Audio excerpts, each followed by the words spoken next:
John chapter 7. Jesus goes to Festival of Tabernacles. After this, Jesus went around in Galilee. He did not want to go about in Judea because of the Jewish leaders there were looking for a way to kill him. But when the Jewish Festival of Tabernacles was near, Jesus' brothers said to him, "Leave Galilee and go to Judea, so that your disciples there may see the works you do. No one who wants to become a public figure acts in secret. Since you are doing these things, show yourself to the world." For even his own brothers did not believe in him. Therefore Jesus told them, "My time is not yet here. For you, any time will do. The world cannot hate you, but it hates me because I testify that the world's works are evil. You go to the festival. I am not going up to this festival because my time has not yet fully come." After he had said this, he stayed in Galilee. However, after his brothers had left the festival, he went also, not publicly but in secret. Now at the festival, the Jewish leaders were watching for Jesus and asking, "Where is he?" Among the crowds there was a widespread whispering about him. Some say he's a good man. Others replied, "No, he deceives the people." But no one would say anything publicly about him for fear of the leaders. Jesus teaches at the festival.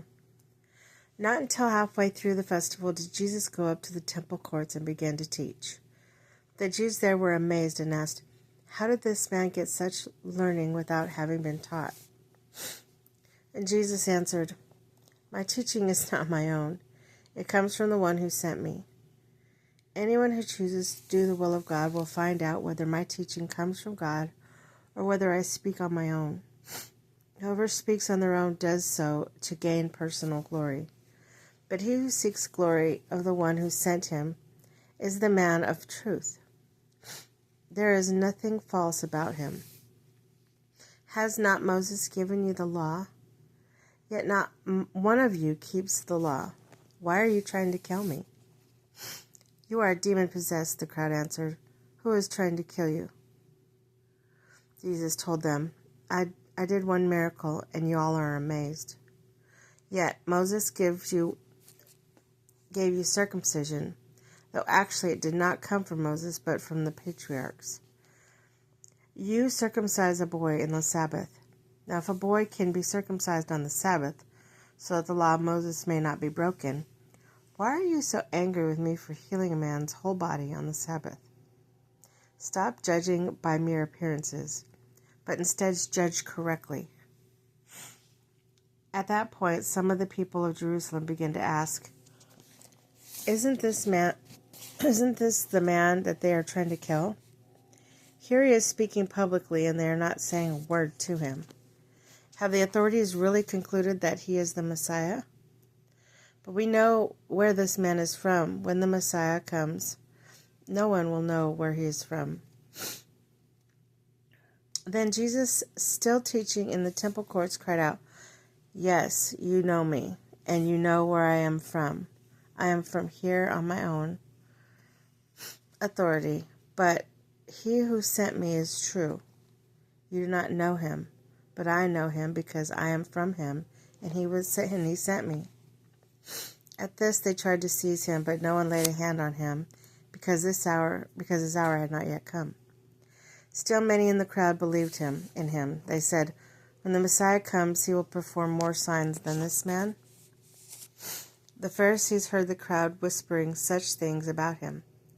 Then the chief priests and the Pharisees' temple guards sent the temple guards to arrest him.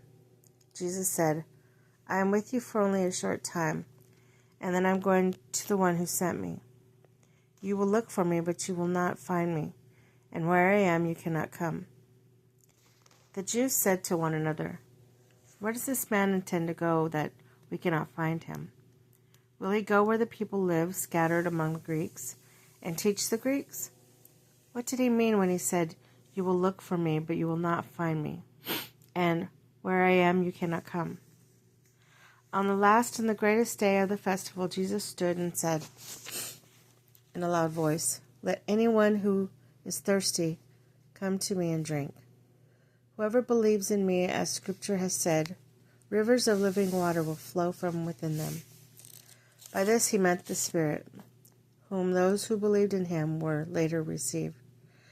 Up to that time the Spirit had not been given, since Jesus had not been yet glorified. On hearing this word, some of the people said, "Surely this man is a prophet." Others said, "He is the Messiah."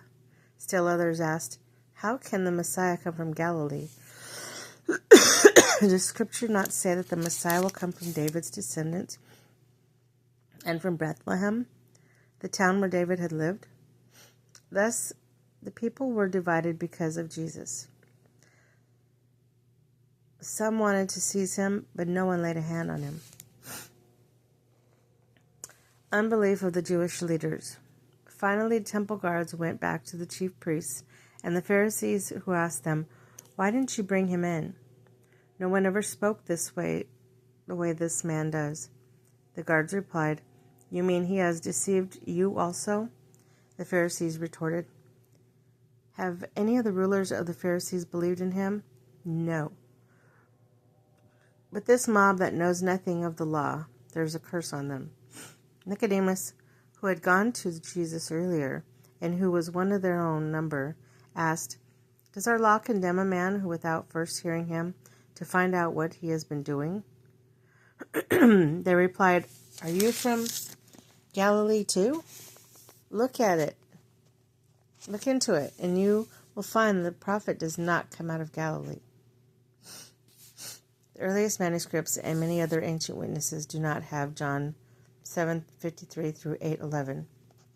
Few manuscripts include these daily verses wholly or in part after John 36, John 21:25, Luke 21:38, or Luke 24:53.